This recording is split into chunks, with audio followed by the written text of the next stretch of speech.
tous et à tous dans ce nouvel épisode où je vais te parler de nettoyage de lieux. Donc cet épisode sera un épisode sur l'énergétique. Si tu crois en l'énergétique, si c'est quelque chose qui te passionne, qui te fascine, ou si juste tu es curieux de savoir un petit peu comment ça fonctionne. Je vais te parler de nettoyage de lieux aujourd'hui. Et je vais t'expliquer un petit peu mon histoire, comment j'en suis, venue à faire des nettoyages de lieux. Alors, pour moi, tout ce qui existe d'un point de vue visible existe aussi d'un point de vue invisible et vice versa. La première chose que je vais te dire, c'est que pour toi, il est sans doute naturel de faire le ménage quotidiennement chez toi. Ou en tout cas, d'avoir un espace chez toi qui soit propre, qui soit ordonné, qui soit propre. En tout cas, je l'espère pour toi. Un intérieur propre, en général, ça nous permet d'avoir les idées claires, de se sentir allégé, d'avoir un espace harmonieux et même facile à vivre, OK? D'ailleurs, la première étape pour avoir un environnement sain, propre et léger, c'est de faire le ménage. Je le dis très, très souvent. Ça semble assez logique, mais ça ne l'est pas vraiment pour tout le monde. Une maison très encombrée, par exemple, va empêcher les énergies de la vie de circuler et sera plus facilement parasitable. Donc ça, c'est très important que tu comprennes et c'est pour ça que j'ai commencé, cet épisode en parlant de tout ce qui existe d'un point de vue visible existe d'un point de vue invisible. Parce que si une maison est encombrée d'un point de vue visible, d'un point de vue subtil et énergétique, elle le sera sans doute aussi. Il y a, différents, types de parasites. Je ne vais pas en parler là aujourd'hui parce que c'est pas le sujet. Je pourrais en parler un jour si tu as des questions, n'hésite pas à me les poser. Alors moi, je considère que le nettoyage énergétique est un entretien important et même non négligeable. Les énergies lourdes, les émotions négatives, les mémoires des murs, le voisinage compliqué et plein d'autres facteurs peuvent alourdir énergétiquement un lieu et un nettoyage sera nécessaire pour rétablir des énergies saines et des vibrations plus hautes. Je conseille le nettoyage même 1 à 2 fois par an en prévention, sauf si un événement lourd qui s'est passé, comme par exemple un décès, un divorce ou autre, ou bien si tu loues un B&B et du coup qu'il y a beaucoup de personnes qui partent et qui viennent. À chaque fois que j'effectue un nettoyage énergétique de lieu, je précise bien aux personnes l'importance de leur comportement sur l'atmosphère énergétique de la maison. La négativité des paroles, les actions, les disputes, etc. peuvent impacter le lieu à nouveau. Mais attention, bien entendu, il n'est pas question de ne plus jamais se disputer, de ne plus avoir d'émotions comme la colère, etc. Ce n'est absolument pas possible. Nous sommes des êtres humains. Ce qui est important, ce que je cherche à te faire comprendre, c'est l'importance d'avoir conscience de l'impact sur notre personne sur le lieu et de l'impact du lieu sur notre personne aussi. D'ailleurs, nous ne choisissons pas, notre lieu de vie par hasard. Tu as sûrement dû visiter un logement et avant même de rentrer, tu sentais que la maison n'était pas accueillante. Parfois même, les maîtres des lieux peuvent influencer la décision et rendre la maison accueillante ou au contraire, repousser certaines personnes. Le contraire est vrai aussi. On peut choisir une maison pour des raisons karmiques. Ça peut sembler très, très perché, mais j'ai déjà accompagné une personne, qui avait une ancienne vie dans la même maison où elle habitait et ce n'est qu'en nettoyant karmiquement et en conscientisant et en libérant ces mémoires-là que ma cliente a pu trouver un nouveau lieu de vie. Elle le cherchait depuis des années. Incroyable. Les maisons sont également porteuses de mémoire, plus ou moins bonnes. Il y a un certain lieu avec des énergies de violence, d'autres avec des énergies de dépression, d'abus, etc. Et parfois, le lieu résonnera avec notre propre histoire. J'ai déjà nettoyé le lieu d'une personne. Il y avait énormément d'énergie autour de la dépression, le désespoir, la mélancolie et toutes ces énergies-là. Et quand la personne a reçu le compte rendu, elle m'a dit qu'elle connaissait très bien la dépression et que c'était même transgénérationnel, que la dépression se transmettait de mère en fille. Donc là, il y aurait éventuellement besoin d'aller creuser tout ça, d'aller creuser le transgénérationnel pour voir pourquoi ça se répète, pour que justement le nettoyage de lieu soit efficace aussi. Parce que s'il n'y a pas un changement de paradigme aussi chez la personne, peut-être que à force, le lieu pourra s'auto-polluer de nouveau. L'histoire de la maison résonne toujours plus ou moins avec ses occupants. Parfois, se libérer libère la maison elle-même et nettoyer la maison peut aussi influer sur la libération de la personne qui y habite. Le contraire est tout aussi vrai. Une maison peut t'empêcher, via ses énergies, d'avancer. Un maître des lieux, par exemple, peut ne pas être d'accord avec ton départ ou être ou il n'est pas sur le même plan de conscience que toi et il ne veut pas, il refuse que tu évolues. Il y a plein, plein, plein de cas de figure. Là, je t'ai donné deux, trois exemples. Le plus essentiel à comprendre pour moi, c'est l'impact très, très évident du lieu sur la personne et vice-versa, comme je t'expliquais. D'ailleurs, si tu es thérapeute et que tu reçois des personnes dans ton cabinet, je te recommande très fortement de nettoyer ton lieu. Et à vrai dire, même si tu les accueilles pas et que tu es sur Zoom, le lieu peut être parasité. Afin que ce lieu soit accueillant et ne soit pas empreint de toutes les mémoires de personnes qui viennent, je te conseille, je te recommande de faire un nettoyage de lieu, peut-être tous les 4 mois environ, ou bien apprends à le faire toi-même. Je forme également à l'énergétique si ça t'intéresse. Contacte-moi par mail ou via les réseaux.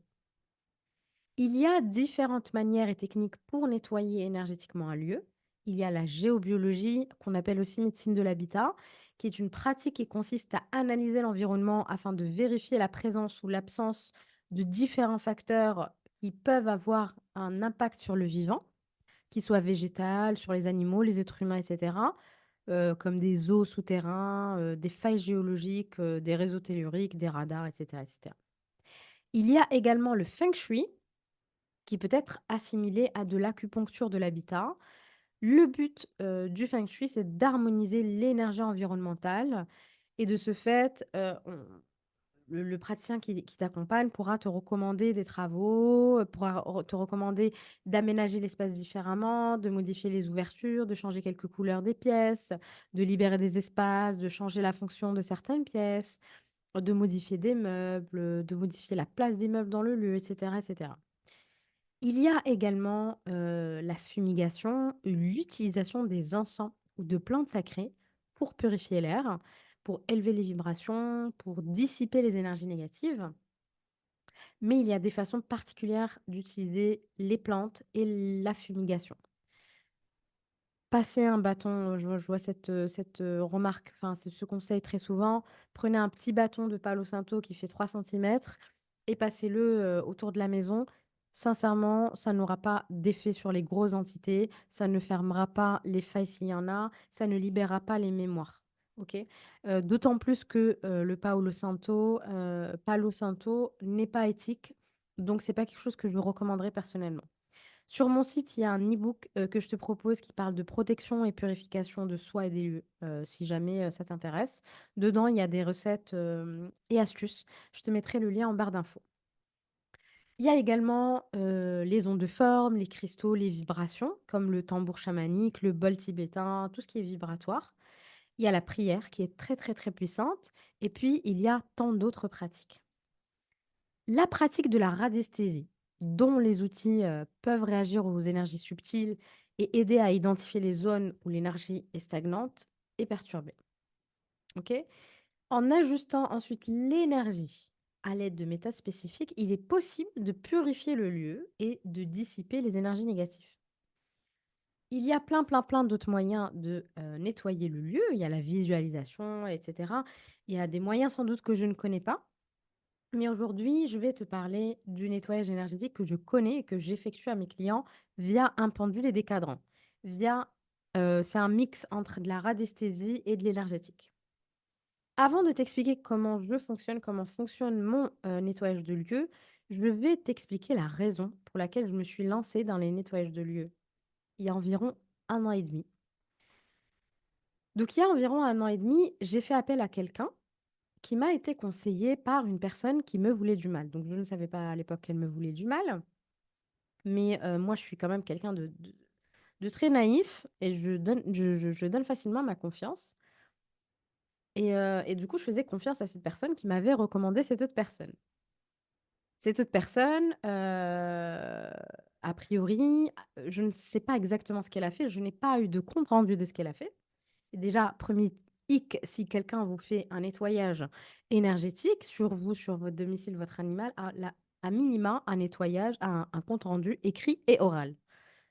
Moi, je fonctionne comme ça et je vois pas comment on pourrait fonctionner autrement. Je trouve que c'est pas du tout éthique.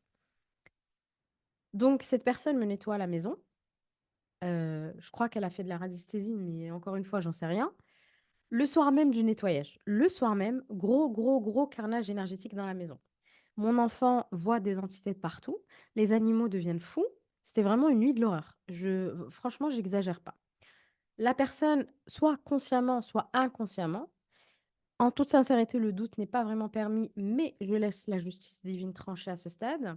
Cette personne-là avait ouvert des failles et des vortex partout, partout, partout chez moi. Et c'était littéralement des portails à entités, mais absolument de partout. La maison ressemblait à un épisode de Walking Dead, entre les aboiements, les hurlements et les attaques en direct. Les entités venaient sur nous, nous toucher. Enfin, c'était vraiment horrible. Mon arme première a été la prière à haute voix. Ça a duré à peu près 2 heures, même plus, en plein milieu de la nuit, hein.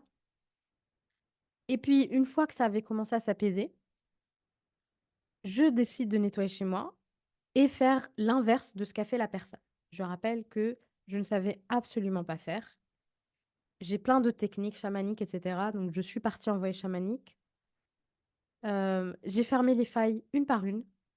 J'ai sorti toutes les connaissances que j'avais de cette vie-là et d'autres vies en énergétique, en chamanisme pour faire le nécessaire. Le lendemain, après une lutte acharnée, sincèrement, le calme était revenu et j'ai juré comme maître renard qu'on ne m'y prendrait plus. Après quelques jours, il m'a fallu quand même un peu de temps pour digérer la trahison, la guerre déclarée et puis reprendre des forces parce que, tout ça m'avait mis KO physiquement. Je fais mon premier nettoyage énergétique à une cliente. Je saute dans le vide et je propose à une cliente, heu, de lui faire un nettoyage énergétique et c'est comme ça que l'aventure a commencé. Petit disclaimer, je le répète très souvent et je le pense en toute sincérité, l'ombre sert toujours la lumière mais ne le sait pas. Cet exemple est parfait pour illustrer ce propos, hein. De cette attaque de l'ombre, j'aide d'autres personnes à purifier leur lieu et je répands ma lumière et je permets à ces personnes-là de répandre la leur.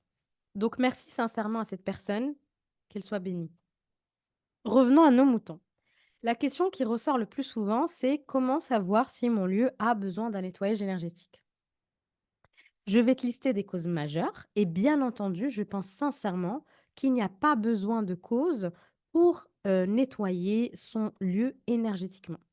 Pour moi, nettoyer un lieu, c'est plus du bon sens. On aurait besoin de nettoyer le lieu énergétiquement pour différentes raisons. Une raison suffisante, ça serait, l'emménagement, emménager dans une maison, par exemple. Ça pourrait être, suffisant pour justifier un nettoyage de lieu. Alors, comment savoir si ta maison, ton lieu de vie a besoin d'un nettoyage? Tu ressens une présence. Les émotions sont à vif, beaucoup de colère par exemple. Les nuits sont agitées pour toi, pour tes enfants. Réveil, cauchemar, pipi au lit. Tu viens d'emménager dans un nouveau lieu. Tu as du mal à trouver une nouvelle maison. Ta maison actuelle te retient peut-être. Tu viens de passer un événement difficile, divorce, deuil, ou tu es en phase de changement dans ta vie. Tu es enceinte par exemple. Tu as hébergé des personnes chez toi. Tu es fatigué sans explication. Tu es parti chez le médecin, il y a rien qui explique, la fatigue, les différents symptômes et cetera. Bien entendu, c'est pas parce qu'il y a un pipi au lit chez un enfant qu'il y a quelque chose, que énergétique. Il peut y avoir quelque chose de physique aussi avec l'énurésie, donc faites la part des choses s'il vous plaît. Tu te sens bloqué dans des problèmes, qu'ils soient financiers, relationnels, professionnels. Tes animaux sont perturbés, ils sont malades, ils regardent dans le vide, ils aboient, ils miaulent sans raison. Ton enfant te dit voir des choses, il a peur la nuit.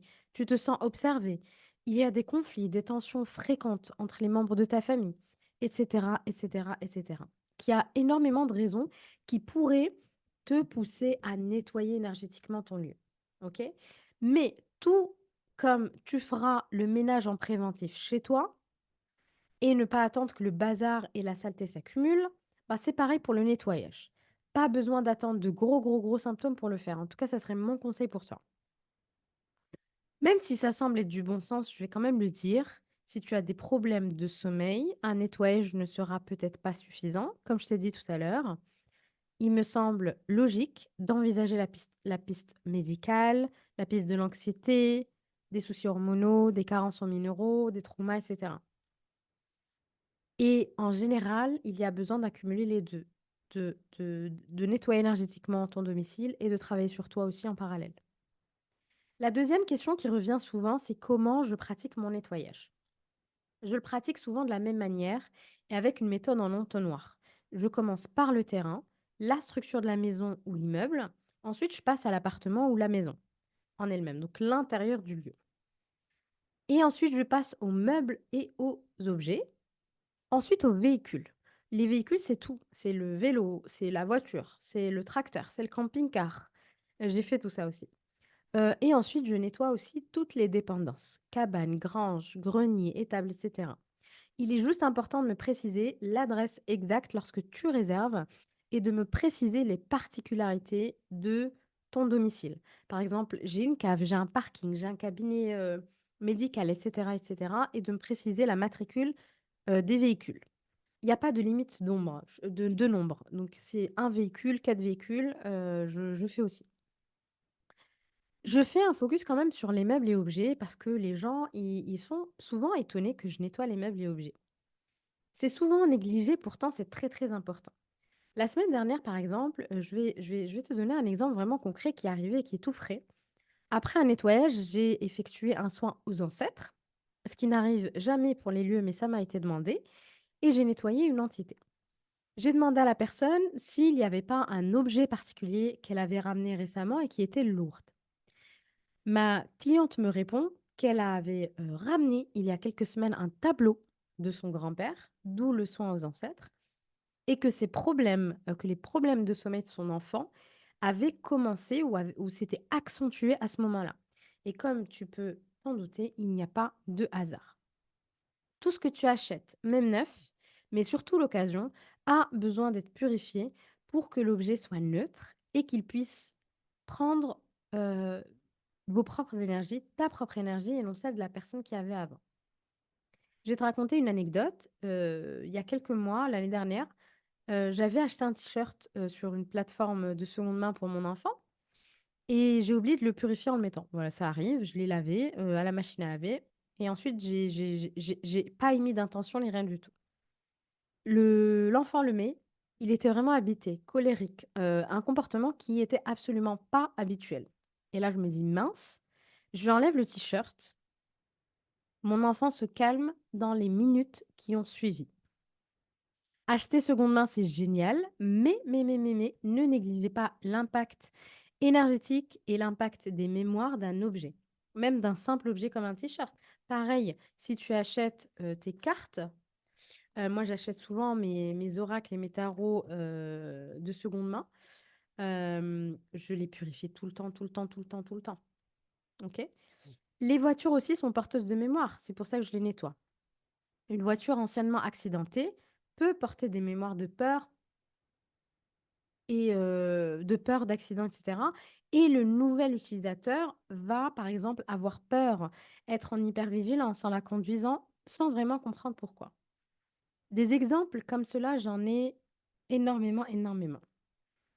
Je vais, pour chaque étape du nettoyage, nettoyer les énergies, les mémoires qui sont présentes, les mémoires des lieux, les différentes entités qui sont présentes, renvoyer à la lumière les défunts, s'il y en a. Je vais fermer les failles, donc les vortex à parasites. Je vais nettoyer toutes les énergies parasites. Je vais nettoyer les schémas particuliers que peut avoir la personne. Je vais nettoyer aussi des pensées qui se nourrissent entre elles et qui forment des espèces de miasmes, des espèces de mini-égrégores dans le lieu et qui parasitent donc le lieu. Il peut y avoir également des motivations négatives, particulières qui ont un bénéfice, caché inconscient. Par exemple, la motivation négative de violence revient assez souvent, sur les immeubles ou sur les terrains. C'est quelque chose qui revient assez souvent. Par contre, la raison derrière, elle diffère. La On peut avoir, par exemple, une motivation négative de violence et moi, le bénéfice caché que je vais trouver, c'est de prendre soin de soi. Ça voudrait peut-être dire que la personne aura tendance à, se faire violence pour prendre soin d'elle, pour guérir, OK? Cette personne-là pourrait éventuellement être dans le contrôle de son bien-être et finalement être dans le fight flight au lieu de juste prendre soin d'elle dans le calme. Il peut y avoir également divers programmes qui peuvent sortir et qui peuvent être nettoyés en fonction du lieu, en fonction des habitants, en fonction de leur histoire. Il y a des choses qui parlent aux personnes parce que ça peut être lié à leur propre énergie et d'autres choses non, car elles relèvent de la mémoire des lieux. Avant même la construction, le lieu a une mémoire. Si, la maison, par exemple, a été construite sur un cimetière, sur une ancienne station de train qui déportait des juifs, sur, un lieu de bataille et cetera, les mémoires peuvent être très lourdes. Dans ces cas que je viens de vous dire, je les ai déjà effectués, hein. Il peut y avoir également des lieux qui portent des mémoires macabres de sacrifices, par exemple, et d'autres lieux, beaucoup plus doux, même s'ils sont lourds énergétiquement, c'est des énergies moins macabres quand même. Une fois que j'ai effectué tout ça, j'entoure la propriété d'énergie guérisseuse, de lumière, d'amour inconditionnel. Je mets en place des gardiens des lieux, aux entrées, aux sorties pour qu'ils fonctionnent comme des espèces de radars à entités pour empêcher les parasitages qui pourraient venir de vous, des personnes qui viennent visiter. Juste, je précise quelque chose là qui me vient en tête, c'est que quand on change de conscience, quand on monte en conscience, les gardiens des lieux peuvent être amenés à changer, tout comme nos guides pourraient être amenés à changer par exemple. Et si par exemple, tu fais un nettoyage aujourd'hui et tu fais un nettoyage de la même maison un an après, je vais trouver des choses peut-être un an après et les gens me disent: «Mais comment c'est possible? L'année dernière, j'ai nettoyé ça, pourquoi je retrouve ça maintenant alors que non?» Mais en fait, ça c'est comme l'être humain, ça fonctionne comme des couches de l'oignon. Je peux avoir nettoyé la violence et ben, l'année prochaine, je renettoierai une nouvelle couche de violence ou peut-être que maintenant que la violence a été nettoyée, maintenant la prochaine couche, c'est de nettoyer, par exemple, les énergies de je ne sais pas, de d'évitement, du conflit, par exemple. Donc il y a des couches de l'oignon sur les lieux tout comme nous, si je fais un soin avec une personne, je vais trouver quelque chose et puis un an après, je vais trouver autre chose parce que la personne aura compris des choses, aura changé de conscience et cetera et donc ben, on guérit, on va vers de nouvelles couches de l'oignon, OK? Quand j'effectue un nettoyage énergétique, j'envoie toujours un compte rendu écrit et oral pour bien expliquer ce qui a été nettoyé. Peu importe la date que tu choisis, le nettoyage se fait maximum dans les 2 semaines suivant la réservation. Si c'est une urgence, il y a besoin de me le préciser pour que je le fasse dans les 48 heures. Je te mettrai mon lien pour réserver directement de mon site, en barre d'infos. Si tu as des questions, n'hésite pas à m'écrire, n'hésite pas à laisser un commentaire sur YouTube.